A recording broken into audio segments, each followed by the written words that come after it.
called General Eisenhower. Tiger was a training op, dress rehearsal for D-Day. They walked right into it. One mistake. Just that one mistake. Ike, you have to stop doing this to yourself. What's done is done.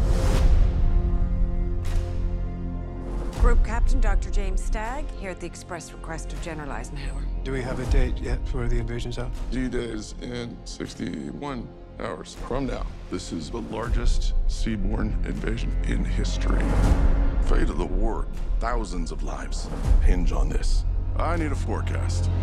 I've heard lots of D-Day stories. Yeah. Certainly, I would imagine there are innumerable ones that we'll never hear because they washed away in the shore probably. Yes.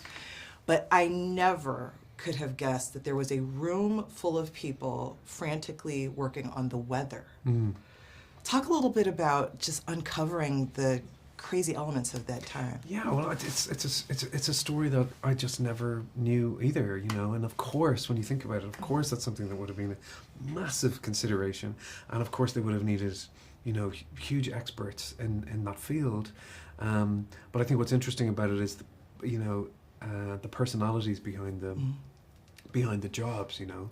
And so James Stagg was a guy who with enormous integrity and really had to put his dukes up and really defend his position in relation to into what he really knew and knew well, and no matter how much pressure he was being told, he was basically being said, look, we need this type of forecast, give it to us.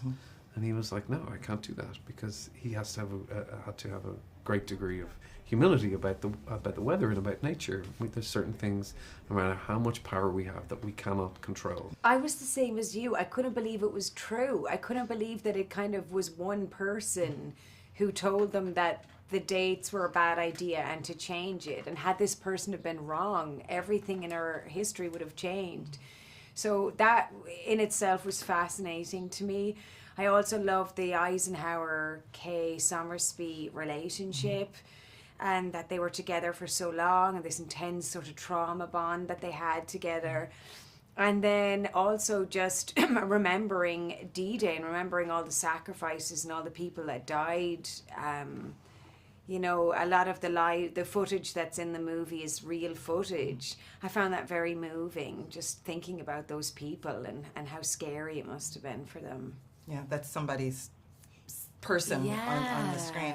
And just to that point, those first images in the film are both breathtaking and heartbreaking. And that's kind of makes you realize, oh, this was actually a real thing. It's not just a movie. This really happened. That was a real person. You're the best meteorologist in the country.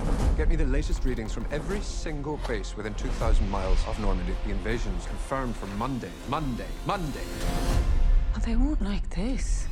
We are faced with a succession of 2 aggressive storms. Are you absolutely certain? D-Day will be calm and sunny. I couldn't disagree with that more.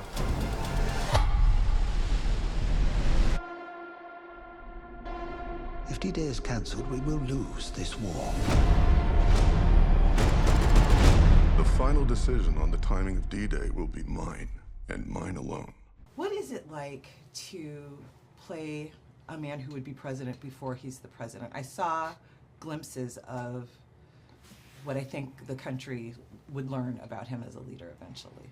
He is a historical figure I thought I knew a thing or two about. Of course, with research, I knew even more afterwards. He graduated West Point, top of his class, wanted to participate in the First World War. It ended for the next 40 years because he was an excellent strategist, a diplomat, anecdotally, an all-around good guy, a leader. He rose to the position that we find him in the world of this film in 1944 on the eve of the largest seaborne amphibious invasion in human history, 300,000 men and as much gear to follow, deployed on a single morning. Imagine if the logistics alone for an operation like that were to be delayed by a mere 24 hours. What would that mean? Not just to turn everything around or press pause, but what would it mean for world history. And imagine the conversations the weekend before, learning that the proposed date of Monday, June 5th, 1944, as D-Day, must be postponed or face a storm that just doesn't care what our human plans are for whatever we're going to get up to. And to delay that would mean a change in the phases of the moon, the tides, and giving away what was kept relatively secret up until that point to an enemy. Well, like Eisenhower was a leader who listened. He didn't just hear people, and he did get the opinions of the experts, and he did take responsibility for the decisions he made, and he stood by them. It's a testament to him that he had written a letter in the event of victory and one in the event of defeat, and in each, he took responsibility for the events, no matter what the outcome would have been, but always gave credit to the troops. Have you ever had to stand 10 toes down in a situation where someone wanted to hear something other than what you knew should have been done? Yeah, I think so. I think we all have to do that a little bit, and certainly nothing, you know, with the stakes are as high as in our story. But yeah, I think in an artistic life, you have to decide what's right for you, and everybody has a very different path. And I think when you're starting out, certainly as an actor, people have very strong ideas about what you should do and what the path is, and blah blah blah blah blah. And actually, what I think people appreciate in, you know, really individual artists is that they've got a very, very particular path that goes, you know, all this way.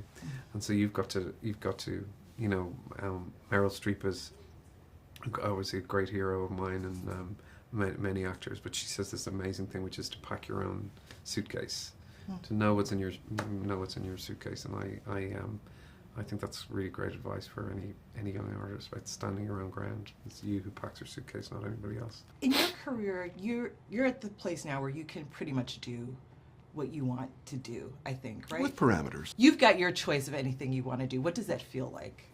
Choose carefully. Yeah. And I'm still learning on the job, and I hope I never feel like I know it all. I think it's important to, you know, one for me, one for you was a pattern I followed in my early career, and now my hope is to help be a part of filmmakers and actors who want to tell a story that comes to the screen and stays with us. I guess in brief, just something that people really want to see.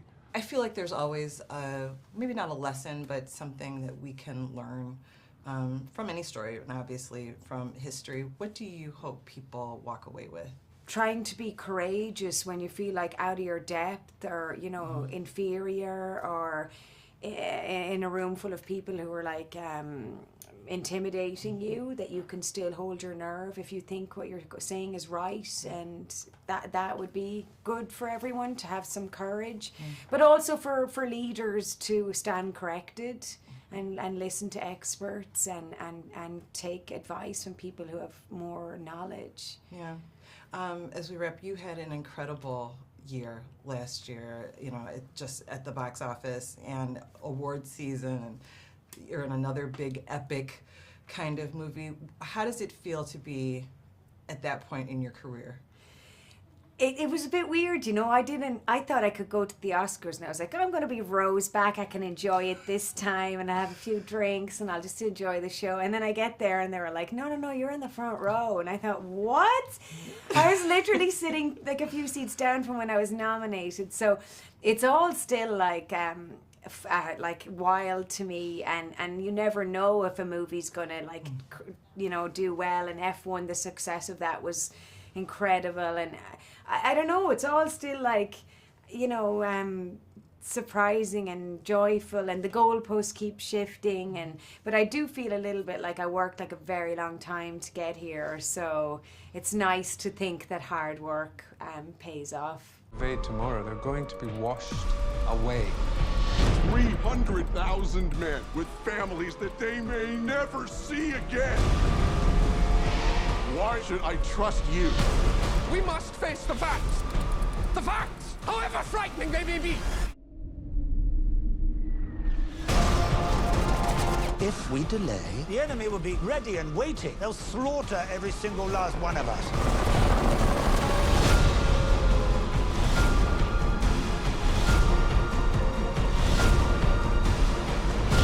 The storms that I'm talking about are real, and the wrath of nature is real.